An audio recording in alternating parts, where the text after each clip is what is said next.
For decades, the world was divided into two rival spheres. On one end, there was the United States and its Western allies, championing democracy, capitalism, and individual freedom. And on the other was the Soviet Union and its Eastern Bloc promoting communism. This ideology gave rise to the Cold War, a conflict that shaped international relations and geopolitics for generations. However, this global war was over by the early 1990s. So what happened? What factors brought about the end of an era? Let's take a ride through the final years of the Cold War to find out. The Soviet Union, officially known as the Union of Soviet Socialist Republics of USSR, was a federal socialist state that existed from 1922 to 1991. The legacy of the Soviet Union can be traced back to its founding in 1922. But for the purposes of this discussion, we will focus on the period between 1953 and the late 1980s, during which the Soviet Union was at the height of its power and influence. In 1953, Joseph Stalin, the longtime leader of the Soviet Union, died, and power was transferred to a group of leaders, including Nikita Khrushchev. Khrushchev implemented a number of reforms aimed at modernizing the Soviet economy and improving the standard of living for the Soviet people. These reforms, known as the Khrushchev Thaw, led to a period of relative political and cultural openness. During this time, the Soviet Union was heavily involved in the Cold War, engaging in a series of proxy wars with the United States and its allies. One of the most significant events of this period was the Cuban Missile Crisis in 1962, which brought the world to the brink of nuclear war. Luckily, both superpowers signed an agreement to withdraw their missiles that prevented a deadly confrontation. Despite heavy resistance from the West, the Soviet Union continued to expand its influence around the world during the 1970s, supporting communist movements and governments in countries like Vietnam, Angola, and Nicaragua. In 1979, the Soviet Union invaded Afghanistan, marking the beginning of a long and costly conflict. It was an attempt to spread communist influence into the country, which was seen as a threat to Soviet security. However, the decade-long conflict took a heavy toll on the Soviet economy and military, leading to public dissatisfaction and opposition. Eventually, the Soviet Union withdrew its troops in 1989, acknowledging the futility of the war and the need to focus on domestic issues. Throughout this period, the Soviet Union maintained a tight grip on political power, with little tolerance for dissent or opposition. The Soviet government controlled the media and propaganda, and dissidents were often subjected to imprisonment or forced into exile. However, the Afghan War ultimately led to the decline of the Soviet Union because this conflict immensely impacted the USSR, both economically and politically. During the early years of the Cold War, the Soviet Union was engaged in a massive effort to develop its military and technological capabilities. One of the most significant achievements of this period was the launch of the world's first artificial satellite, Sputnik 1, in 1957.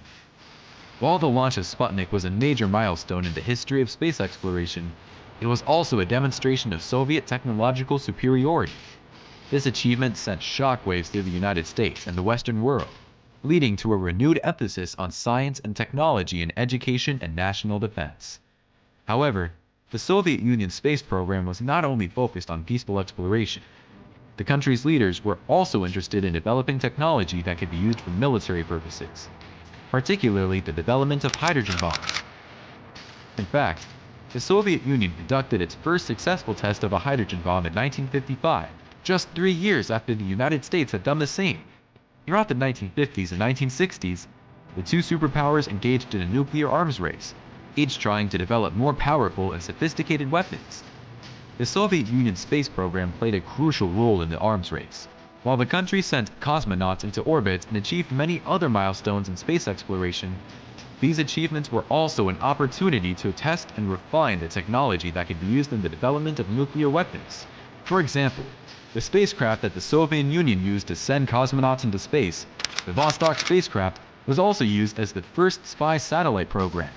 Similarly, the country's development of a manned lunar program was driven in part by the desire to demonstrate its technological prowess to the United States and the rest of the world. At the height of the Cold War, both the United States and the Soviet Union were global superpowers, armed with vast military and economic resources. Each side sought to spread its respective ideologies. However, as the 1980s progressed, cracks began to appear in the Soviet Union's once impenetrable facade. Social unrest, political repression, and economic stagnation were all signs that something had to give. As the decade progressed, a new generation of Soviet leaders emerged, many of whom saw the need for change. Foremost among them was Mikhail Gorbachev, who became General Secretary of the Communist Party in 1985. Gorbachev recognized that the Soviet Union was in dire need of reform, and he embarked on a series of initiatives to modernize the country and save its falling economy. One of Gorbachev's most significant policies was Glasnost, or openness. This policy allowed for greater freedom of speech in the press. Perestroika was another critical policy that Gorbachev introduced. This policy aimed to modernize the Soviet economy and make it more efficient. Perestroika involved decentralizing the economy and allowing more autonomy of businesses and industries. It also aimed to improve the standard of living for Soviet citizens. Unfortunately, these economic reforms failed to improve the Soviet economy due to inadequate planning, corruption, and resistance from the conservative elements of the Soviet government. On top of that, the reforms were implemented too late, and the economic problems of the Soviet Union had become too severe to be resolved by the measures undertaken. The beginning of the 1980s started a wave of independence movements in Eastern countries. It was a challenging time for the Soviet Union. The Soviet grip on these countries loosened as pro-democracy movements gained strength. Poland is one of the first countries to see a challenge to Soviet control. In 1980, the Solidarity movement was born in Poland, demanding political change and free elections. The movement was led by Lech Walesa, who would later become the first democratically elected president of Poland. The Solidarity movement inspired similar movements in other Eastern European countries, such as Hungary and Czechoslovakia. Then came the fall of the Berlin Wall in 1989. It marked a symbolic end to Soviet domination in Eastern Europe. The wall had been a physical barrier separating East and West Germany, but it also had been a symbol of the divide between the communist and capitalist worlds. Its fall marked a turning point in the Cold War, as it signaled the end of Soviet control in the region. In August 1991, a group of hardliners within the Communist Party attempted a coup against Gorbachev. They wanted to seize power and reverse the political and economic reforms that he had implemented. However, the coup failed due to widespread public opposition and a lack of support from the military. The failed coup was an important event in Soviet history, as it started the end of the Soviet Union and the beginning of a new era of independence for the former Soviet republics.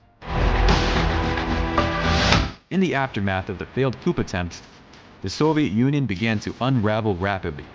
The Baltic republics, Lithuania, Latvia, and Estonia declared their independence in the 1990s.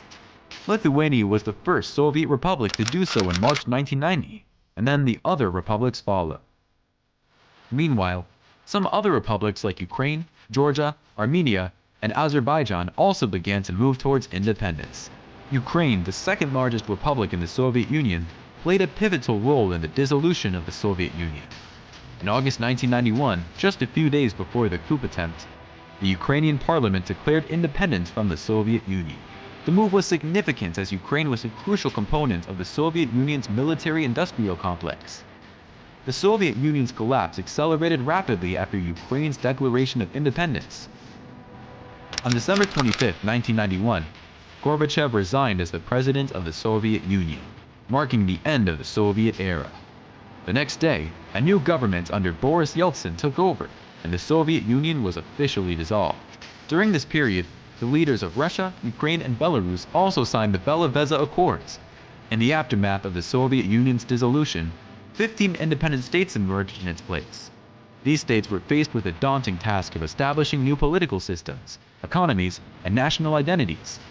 The transition to independence was not without its challenges, as many of these states were still heavily reliant on the former Soviet Union for economic and political support. Nevertheless, the emergence of these new states marked a significant turning point in world history, as the geopolitical landscape was fundamentally altered. With the dissolution of the Soviet Union, the driving force behind the Cold War vanished. The United States, with no purpose to continue the fight, emerged as the world's sole superpower. The decades-long struggle had come to an end, bringing a dramatic close to one of the most defining eras in modern history.